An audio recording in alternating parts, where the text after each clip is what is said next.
If I had to say what lesson is the easiest of all of them, it's probably this one, because this is really just a geometry lesson brought back to life in word problems. Now, I know you don't like word problems. I know you don't, but it's okay. We're going to get through it. This is very short and sweet. This is 6-2. It is practicing what we've already been doing, but in word problems. So remember what I said to keep in mind with word problems. Read it multiple times. One's not enough. Mark out what you don't need. Draw a picture. Label. And remember that you do know the foundational steps to it. You just have to remember, you have to read and decide what is it actually asking. First of all, let's take some notes. When you are solving right triangles, it means you are finding or find all missing values. Is it not on your Again, don't forget your calculator needs to be in degree mode. Bless you. Make sure your calculator's in degree mode. Okay. In triangle ABC, bless you. In triangle ABC, find little a, little b, and big B, where little a and little b. Okay, I'm not even going to read the whole thing. So the word problem has been constructed into a picture. Remember the etiquette of naming triangles. Capital letters for the angles, lowercase letters for the sides. Also remember the right angle is only there to help you find the hypotenuse. When you're solving a right triangle, I want you to remember this phrase. You may even want to write it. Go to what you know. Go to what you know. There are 3 angles. There are 3 sides. I know which one. I know the most about which one, angles or sides, in this picture. I know the most about the angles because I know this is 90. I know this is 61.7. That leaves me with only one angle to find. Start there. Go to what you know. I know more about the angles. There's 2 ways to get angle B. We talked about this. You can use that all 3 add up to 180, or you can use the fact that the 2 acute angles have to add up to 90. Doesn't matter which way you go. And we get 28.3 degrees.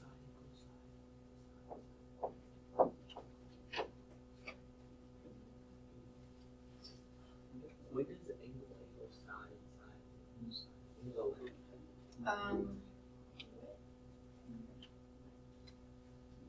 I think at the end of the semester. I think that's chapter 8. Oh. No, you might be right. It might be chapter 6. I don't know. I'll look. All right, so we just found the missing angle. Now we're going to find the missing sides. We need to find A and B. Guys, this is the same stuff from geometry. Pick one to work with first. Clearly, you cannot work with both A and B at the same time. That would be 2 unknowns in the same problem. We'd have nowhere to go. You need just one unknown. So you need to cover your hand over one letter, one side that's missing, and focus your attention on the other one. If I'm solving for A, then I'm going to absolutely have to use 106.2 as the other side. Let's think smarter, not harder. You're going to find that I always focus my attention from the angle that they gave me to start with. Why do I do that? Yeah, what if I messed up here? What if I didn't mess up, but then I wrote it wrong? You know, what if I messed up somewhere? So I always use what they actually told me to begin with. So focusing my attention from 61.7, the board was messing up earlier. I really hope it doesn't start doing it again. If I was trying to find angle A, or side A, I would have to use, this is opposite, and then I'd have to use the hypotenuse, which would be which trig function? Sine. So set it up. Sine, angle measure, equals fraction bar, opposite over hypotenuse, and then solve for A. Go to the nearest tenth. Now, this is from like the first week of school, maybe a little last week. This is the variable. We're going to cross multiply that over here.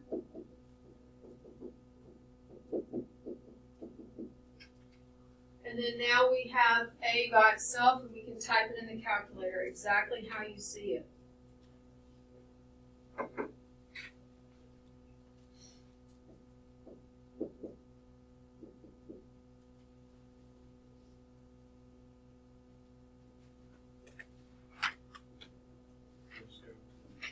Ten.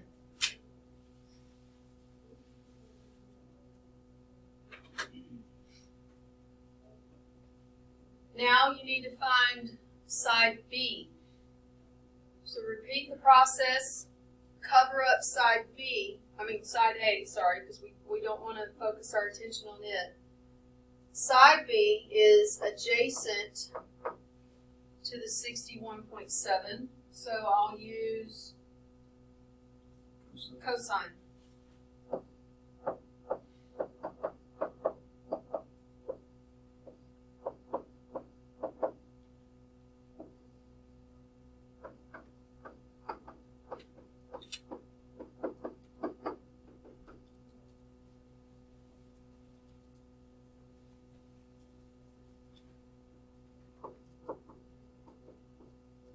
Confirm that you get 50.3.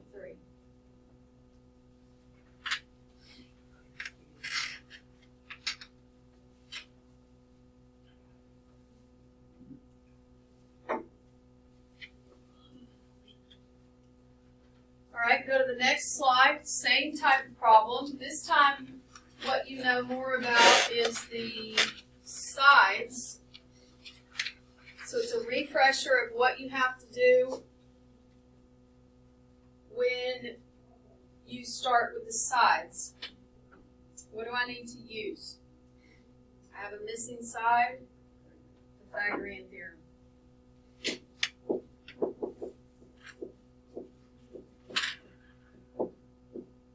You need a refresher, a squared plus b squared equals c squared, and which one has the restriction?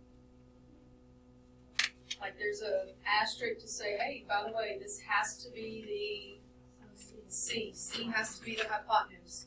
So come over here, let's label.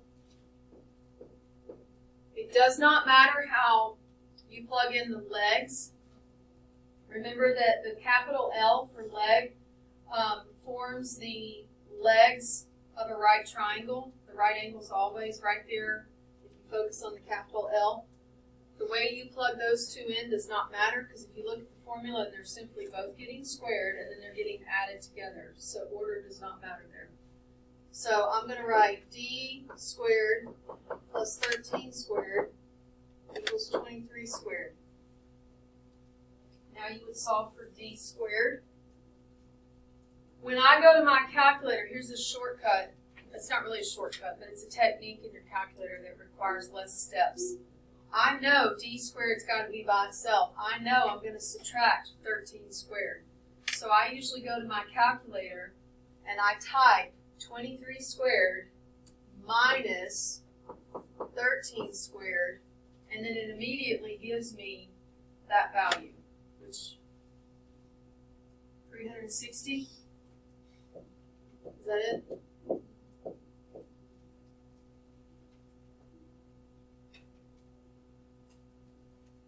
Now, if you forget to square root here, there should be a red flag. What's the red flag? Let's say I forgot to square root and I said, okay, d is 360. Yeah, there's no way. The hypotenuse is only 23. So there's a safety net there, a red flag. Like, watch out, don't forget, you got to square root. And I think it's ugly. Well, normally you would be told exactly what to do, whether to go to the nearest tenth or whole number. I went with the nearest whole number just to make the problem prettier. So 19.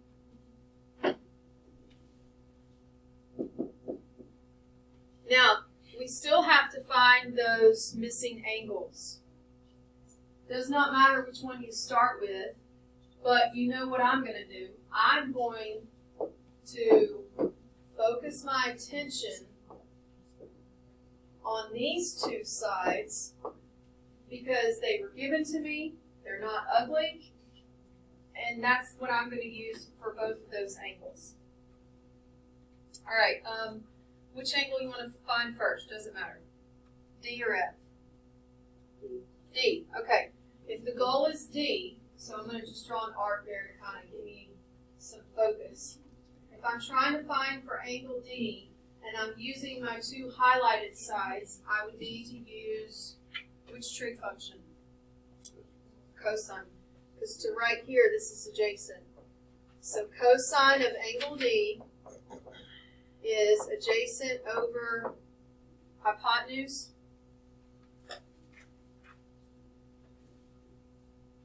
Remember when to use inverse trig. When you're looking for the inside of the triangle, it's inverse trig.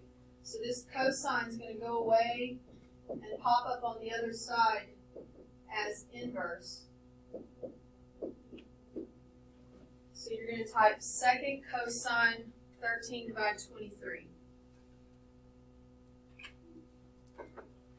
And I went to the nearest tenth for the angle.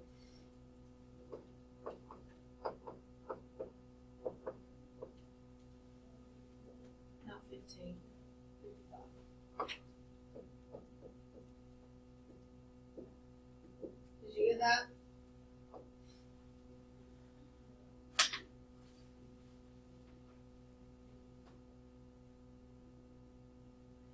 Do I have to use trig to find angle F? No. What could I use? You know the sum of the angles. So you could do 90 minus angle D, and that's going to give you angle F. You could use trig if you wanted to, but you don't have to. If you know you did this right, then by all means, just subtract it off of 90. If you're worried you did it wrong, you could do trig and subtract off 90. You get 34.4.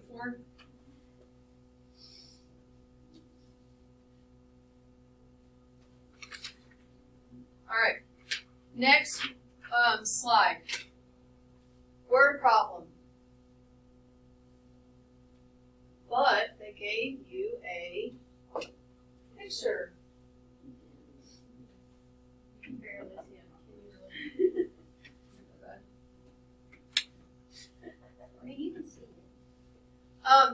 All right, walking at Niagara. I want to visit. I've never visited Niagara Falls. I want to do it. My mom has. A tourist walking toward Horseshoe Falls on a walkway next to Niagara Parkway notices the entrance to the Cave of the Winds attraction directly across. Is any of that relevant? No. Not at all. They're just giving the context of the problem. This is great, but it's not helping me at all. Now I'm confused. Let's start over. She continues walking for another 1,000 feet and finds that the entrance is still visible, but at approximately a 50-degree angle to the walkway. She figured that out on her own. How many feet is she from the entrance to the Cave of the Winds? And what's the approximate width of the Niagara River at the point directly across from the entrance to the Cave of the Winds? This is why people hate word problems. This is terrible. This is like textbook, I just want you to hate math. Thankfully, they drew a picture. Yeah. I honestly don't even know if I could duplicate that picture from what I've just read because I didn't know. They never said west, east, south, north, like. So I'm thankful for the picture. If you can't see it, let me help you out. And then this is B, this is C, right angle, this is 50, and this 1,000 that is hovering on the inside is actually this over here. They just put it on the inside because the Niagara Parkway label was in the way. So we are just finding, it says how many feet is she from the entrance to the Cave of the Winds? The Cave of the Winds is this one right here. Where is she? She's here, I think. Yeah. So A is solve for C, and B is solve for excuse me, solve for B.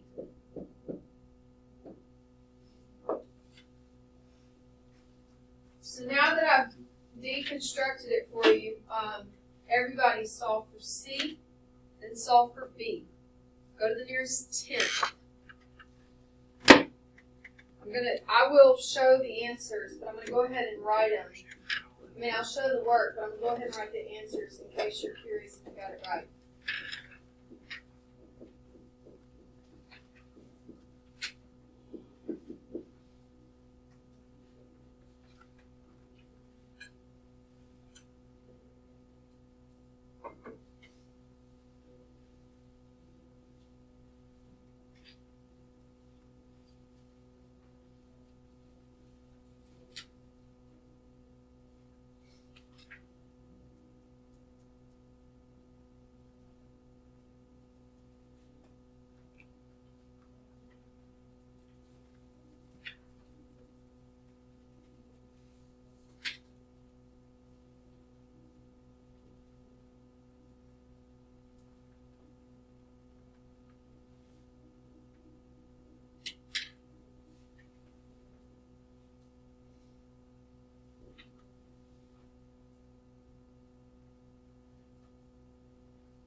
To solve for C, did you use cosine?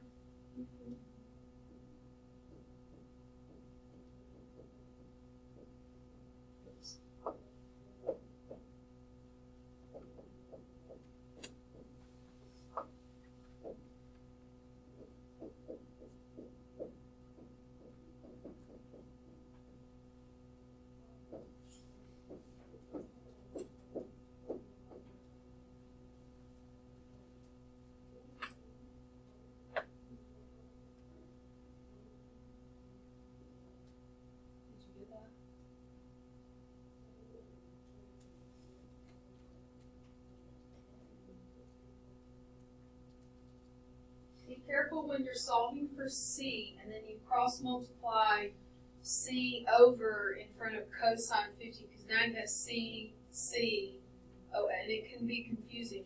Remember what you're moving. Notice I intentionally put the variable C like a distance away. I put a dot in between to remind me, hey, that just got multiplied in front so that I don't forget how it's attached and don't get lost in CCOS because that would confuse me. For B, did you use, now you could do two things. You could do the Pythagorean theorem, which I find to take longer, especially when you got decimals. Or you could do sine. No, not sine. Tangent. I mean, you could use sine, but that would require you to use your answer over here. Tangent. Opposite over adjacent.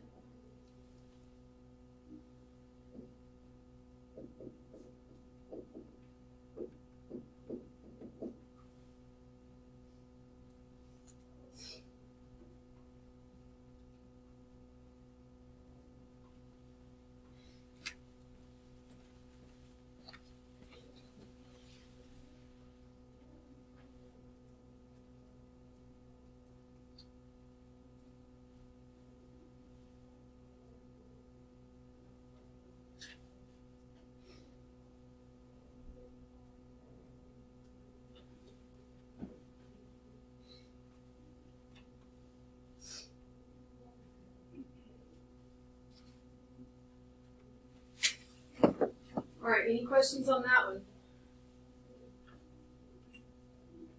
The problem itself was not challenging at all. The challenge was reading the daggone thing, and then if we didn't have the picture, it would have been trying to nail down the picture. Oh, it might be.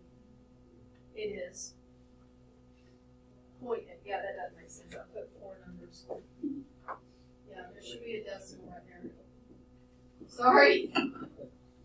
0.8.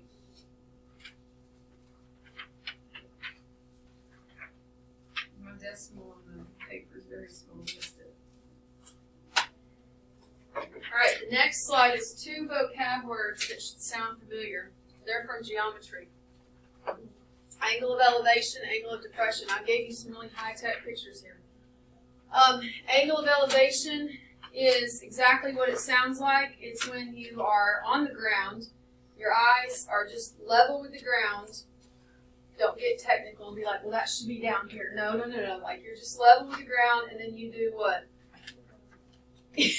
You elevate your head up to look at the top of a building, the top of a mountain, a hot air balloon in the air, a plane. I'm trying to think of all the word problems that it ever involves. A tower, a billboard. Okay, so let's draw some pictures here, or let's take some notes. You got your person standing here. This is the ground. And then let's emphasize this arrow. It's one of my sophomores who has to make a quiz.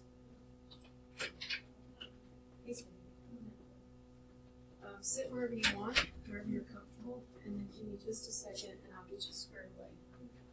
You will need a calculator. All right, emphasize this arrow here, and then we're going to put theta right there. So your angle of elevation is when you're looking out from the ground and you elevate your head up to look at something high up in the air. I guess I'm going to write right here in quotes, elevate, because everybody knows what that means. You're elevating your head up. Okay. Angle of elevation is not usually a challenge. Angle of depression is the challenge. A lot of people think angle of depression is here. And it's not. That would be looking down already and then looking down at your feet. Like, that's not angle of depression. Angle of depression is when you are up high, looking out. So imagine this rug is the top of a building, and I'm up really, really high, and I'm looking out, and then I take my head and I look down at the people on the street. That's angle of depression. So it's from your line of sight when you're up high, and then you tilt your head down to look at something below you. That's angle of depression. So your line of sight when you're up high on something and you tilt your head down to look down. It is never you're already looking down and now you're looking at your feet. Like, it's never that. That's awkward. So it's never that. There is something to be said here, though. If I took these 2 pictures and I merged them, you with me? So I got my ground, I got my line of sight from up high, and then I merged the 2 pictures. Now, angle of depression is this angle here, theta. Angle of elevation is that one over there. What can you tell me about these 2 angles? Why? Do you remember it from geometry? It's 3 words. Starts with an A, I, A. Say the first word. What's the first word? AIA. A-I-A. How about let's see the first? The first word's going to give it away. What's the last one? Plain Hangman. This is the first word. What we're trying to answer is, what word describes the relation? Asymmetric. No, not asymmetric. I feel like I should draw 2 pieces on you. Just totally. A. Oh yeah, M. Hold on. Okay, what? M? Yes. Alternate interior angles. What? Alternate interior angles. There it is. Oh man. You gotta let me play a little bit longer, like. Okay. Does that sound familiar? Yes. All right. You said AIA. I was No. like, So I guess they're like. Sounds like I'm singing E-I, uh-oh. That's a song from the 90s, by the way. ECB. goes down. I can't remember. I see the shapes that will take it right. I see the thing. And I'm Yeah. I know they're the same, but I don't. Yeah. know. And even drawing it like this looks weird, right? Okay, stay with me. So let's make a note. Angle. Oh, word. Angle of depression. Watch how I write this. Is congruent to angle of elevation. Don't ask me why I wrote elevation all the way out and I didn't write depression out. It's depressing to write that word. There you go. They are congruent, and it's because of, here we go, draw a big arrow, because alternate interior angles. Alt-int angles.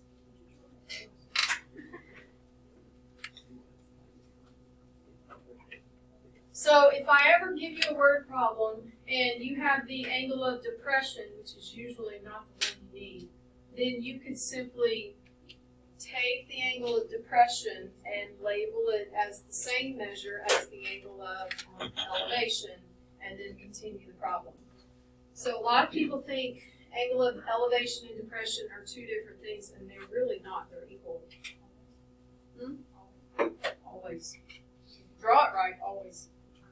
All right, let's go to, we have 2 word problems left. I will tell you these, like this one's not bad. The next one is college level. So let's go to this one. Well, you'll be fine. It's actually kind of fun. It's like a puzzle. This one. Right. Yeah, No. we need the brain now. 5 minutes? No, No, it's okay. I got this. no, it's 10:26. Your brain break will be at the end. Here we go. So, you want me to read it? No. Yes. Oh, okay. No, Colorado doesn't matter. Wait a minute. Telluride, Colorado, there's a gondola. Is this true? No. Wait, what did you say? Trust me, I've been there. Is there monkeys? Have you really? I've been to Colorado.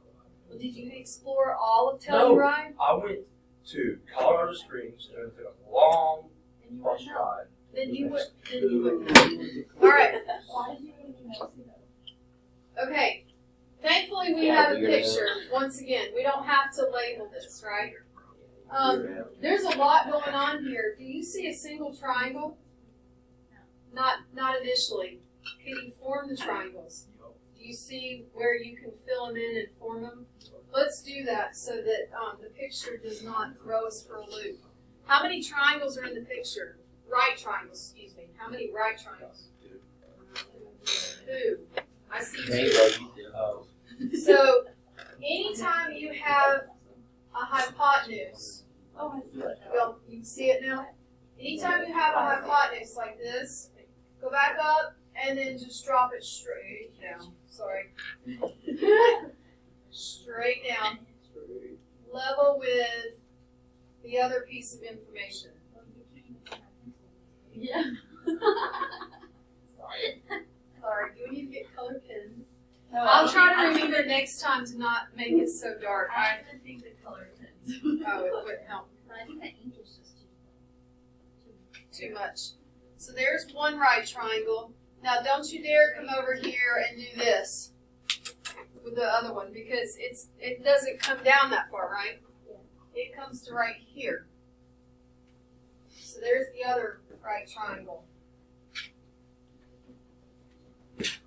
Now, you've got to understand what we're talking about here. We are in Colorado, very mountainous area. There is a gondola.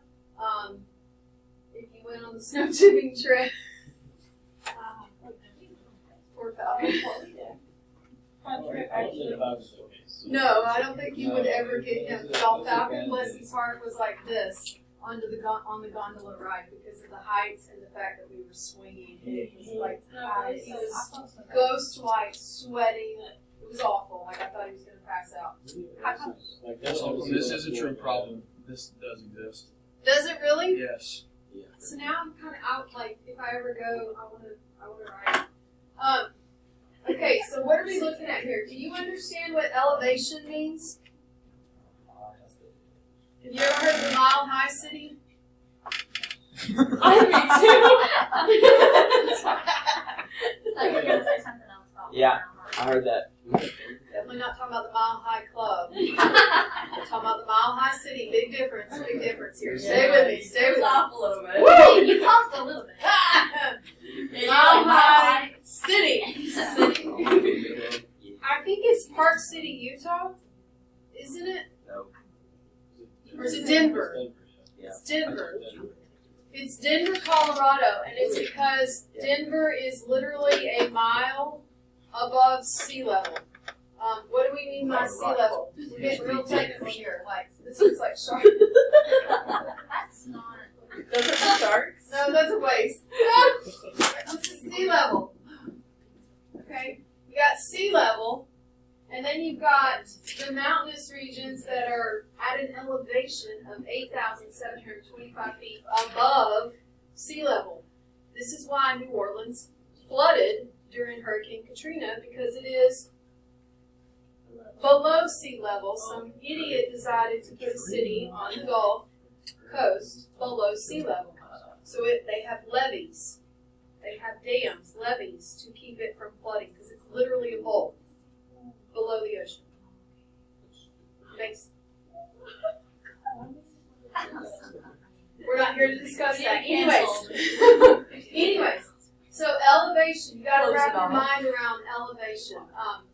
This is 8,725 feet. This town right here, that's why it's written like that. It's this town. It's this town. This mountain village is 9,500 feet above sea level. And then Station St. Sophia, which is clearly the top of the mountain, is 10,550 feet. By the way, when I jumped out of the airplane, I was over 11,000 feet. So I could have jumped off that mountain. Just kidding. That would have been base jumping. I don't do that. So this is 10,550 feet high. This is 9,550 feet high. And then this is 8,725 feet high. So, this is the goal. Here's what makes this problem a step more challenging than the previous ones. Notice they have not given you any of the side links. They've only given you the hypotenuse. You have enough info to get the side links, though. You know this is sea level, which means 0. And then up to here is 8,725. Now from here to here, do I have enough to find it? What would I do? I heard it. Oh wait, you're ahead of me. Back up a step. Sorry. If this is 8,725 feet, and then this is 10,550, and I want the gap between them, I would subtract.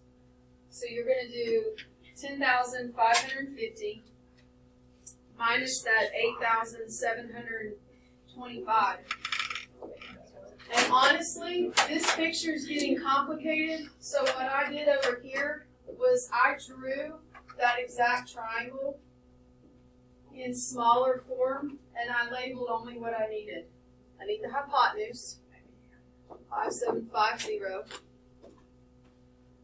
You just said you can subtract to get this height, right? Did you get 1825? And then they have right here labeled a theta for the angle of elevation. Of course, that's the question for A. So I put theta in my picture. No. You're finding the angle. Not a third side. You're finding the angle. And so we're finding theta. So we're going to use, and then you said it earlier.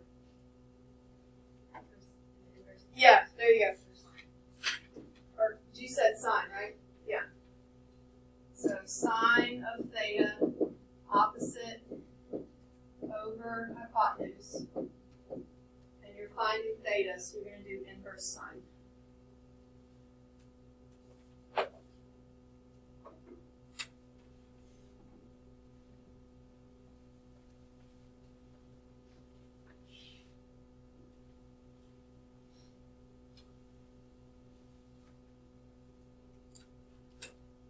I went to the nearest tenth.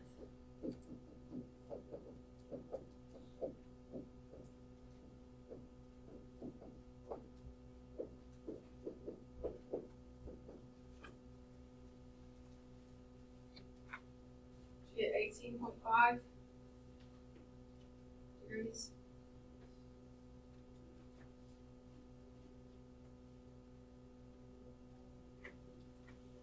Now, another question says, what's the angle of depression from St. Sophia to the mountain village?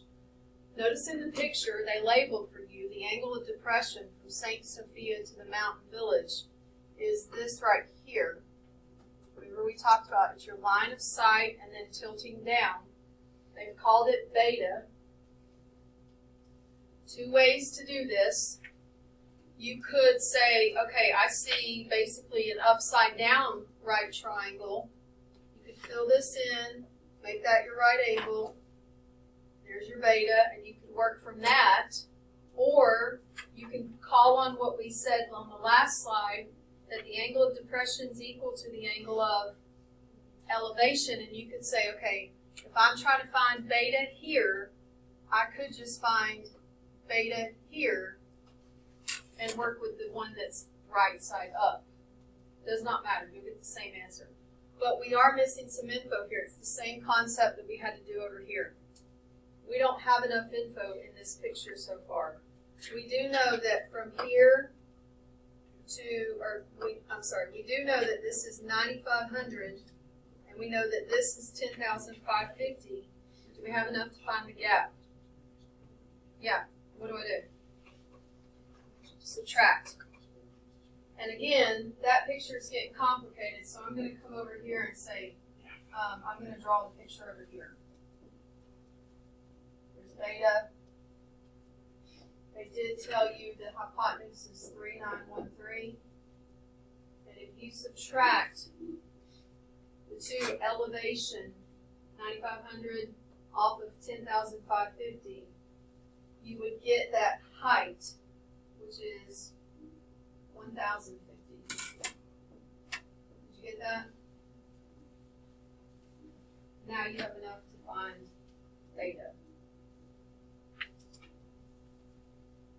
which would be inverse what? Sine, inverse sine.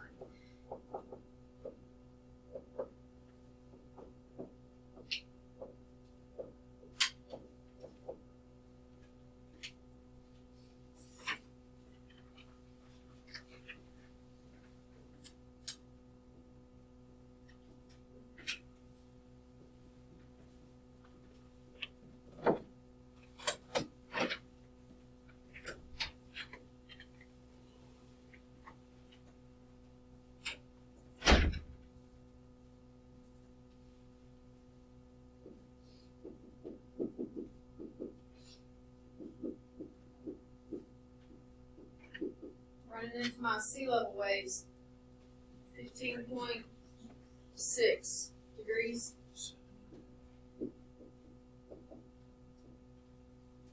So we spent a lot of time here because one, we got curious if it was a legit thing, and then we were talking about sea level, making sure you understand elevation, what it means. And then we had to look at the picture and decide we didn't have enough info, but we had the info to find it. So that can happen sometimes with these word problems. The next and last slide is one of my favorite problems because I love the complexity of it. I'm a nerd. I love the fact that when you first look at it, it's very intimidating, but when you actually solve it, it's so intuitive. Like, it's very simple and it makes sense. The math behind it is simple, then the expressions are ugly because it's college level. Okay, so don't get lost in the expressions. The math is still there, simple, foundational concept. All right, what do we have? U.S. cellular field. What's that? Well, not really. Hold on. What are we talking about? There you go. That's helpful. Everybody's been to a baseball stadium, right? Or seen one, passed one. Yeah. It's built up like a bowl, kind of, or a horseshoe. This is a cross section of it.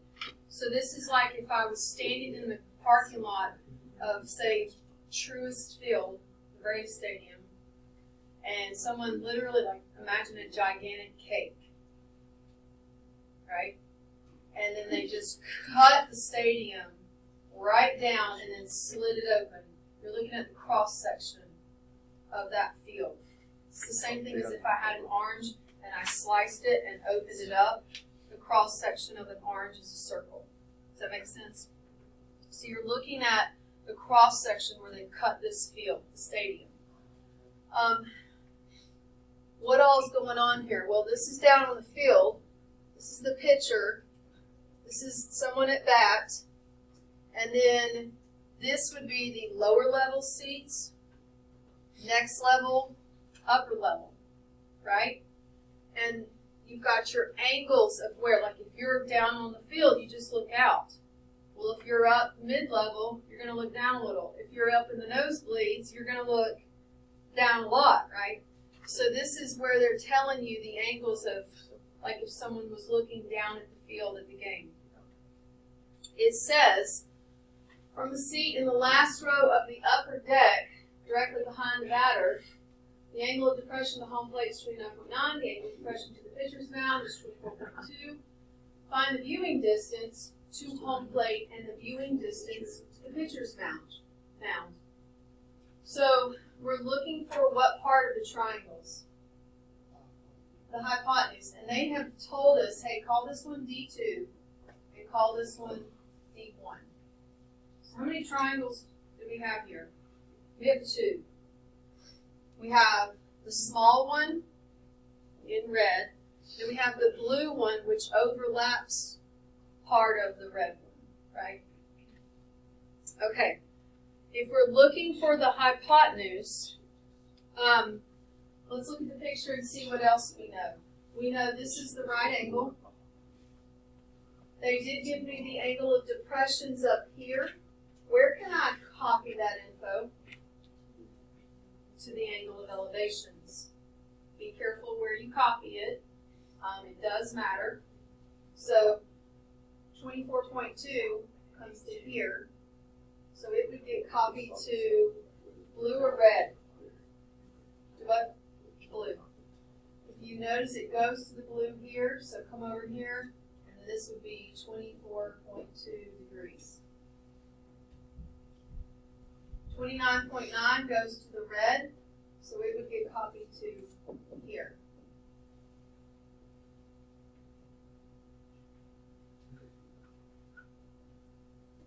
This 60.5 is the distance between the pitcher's mound and home plate. From here to here is 60.5. Do I know this? No. And I don't like how I wrote that, so hold on. But they call from here to here X. So can I write an expression for this? Part plus part equals whole. Part plus part equals whole. So the whole thing would be 60.5 plus X, or X plus 60.5. What do the two triangles have in common? There's something they both have. They do both have right angles. Okay, there's something else I wasn't expecting to answer. They have the same height. Do you notice how over here, the blue triangle and the red triangle have the same height? That's going to play a role. Okay? All right, so the goal is to find the hypotenuse, and we're going to have to use expressions of X and H along the way. Okay? Can we get an expression or set up a trig ratio for, what did I go with first? I went with the outer one first.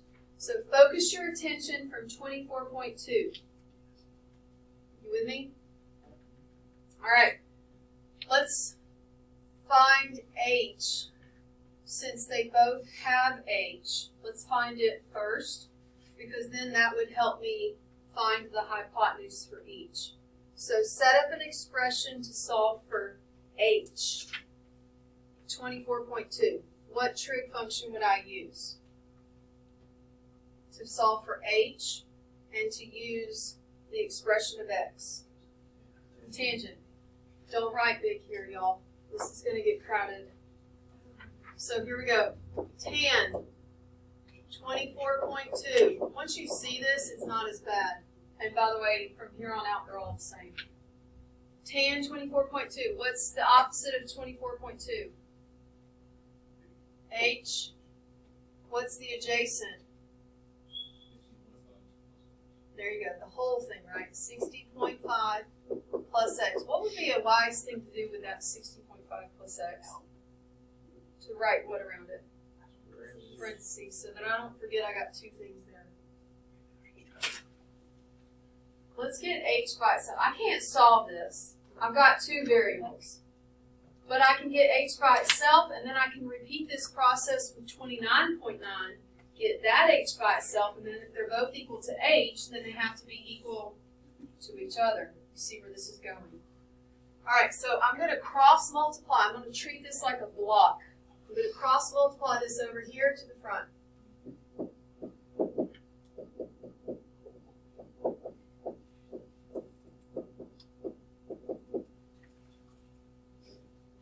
And I am not even going to worry about it. I'm going to leave it at that.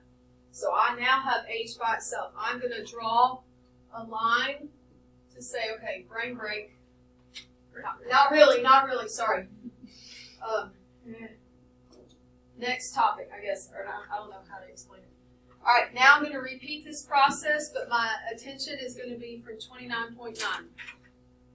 What would I write?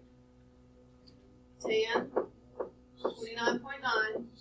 It's the same thing. And then, now it's over what?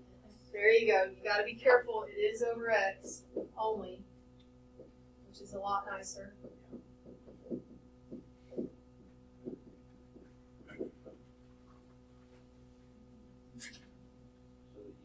They do. They're both equal to H. They're both equal to H. I'm going to use some highlighting here to help you. Since they're both equal to H, then I can set them equal to each other. So I'm going to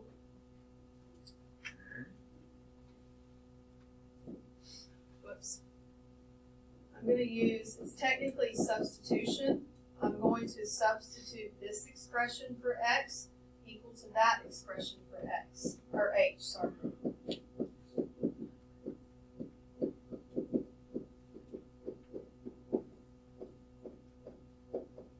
And now you can probably see why the math nerd in me gets excited over this stuff, because now it looks so, like most people would have quit by now, and I'm like, nope, not me, I'm still hanging in there, because this is fun. I already see what I need to do. I've got to get X by itself. You got a little bit of work to do. You've got to remember that this over here is two things multiplied by tan of an angle. Over here, you've got X multiplied by tan of an angle.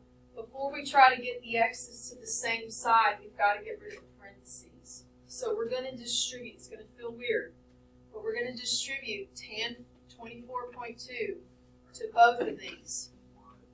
Now, remember, tan of an angle stays tan of that angle. The stuff in front is what changes. So while this looks really ugly, it is just 60.5 tan 24.2 plus x tan 24.2. 24.2, oh, I wrote the wrong thing. 24.2 does not change.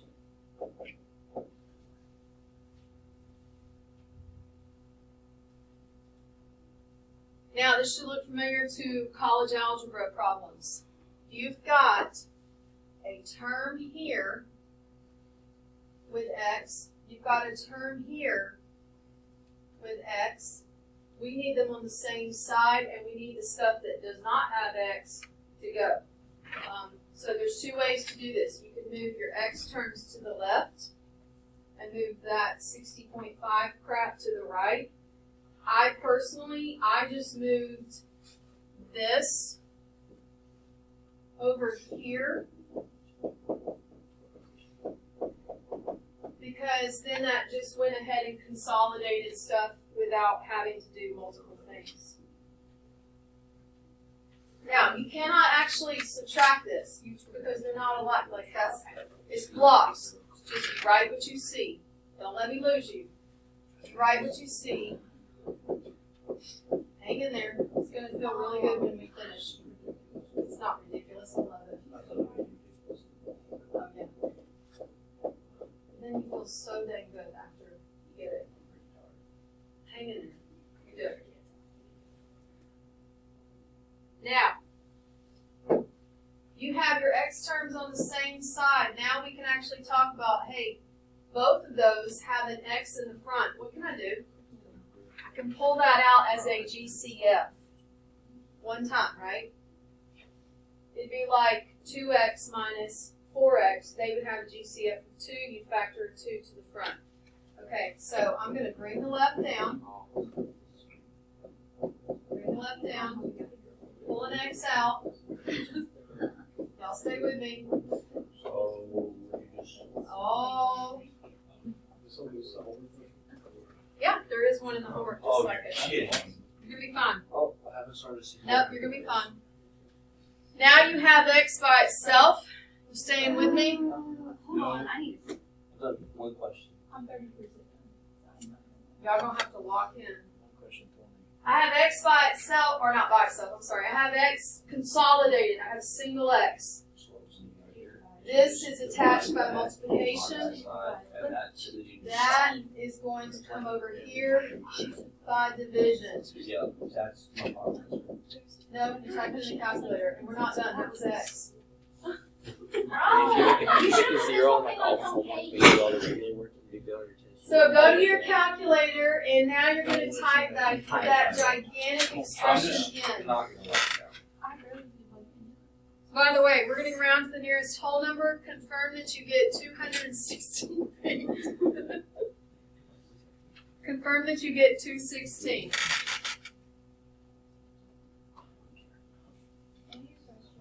No.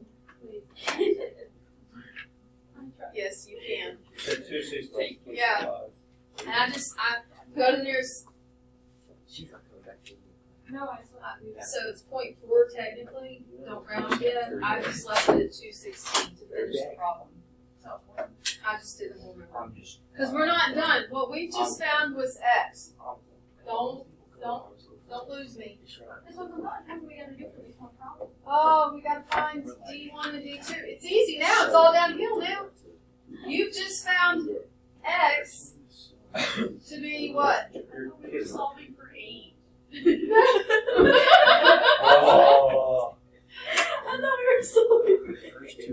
So this was Wait a minute. Can I just say welcome to college I math? don't have time. We have 2 minutes. So this just got us to actually answer the question. This got us to where now we can answer the question. Now we know that this is 216. It might help to 60. There you go. You do have 2 triangles here. If you want, you got the really one big blue one, and then you got the small red one.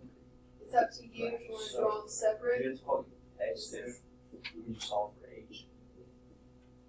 Well, we're done with H now. Because the goal is now find the hypotenuse, remember? Okay. That's the goal. Now we know these numbers. Oh, I can't see it already. 29.2. This was They already 216. told them that we can't change it if they. What is it? 60.5 plus 216 is 276. You see where I got that? I added them. And I've officially run out of room underneath. you should find D2 to be 303 and D1 to be 249. No. I don't want to take another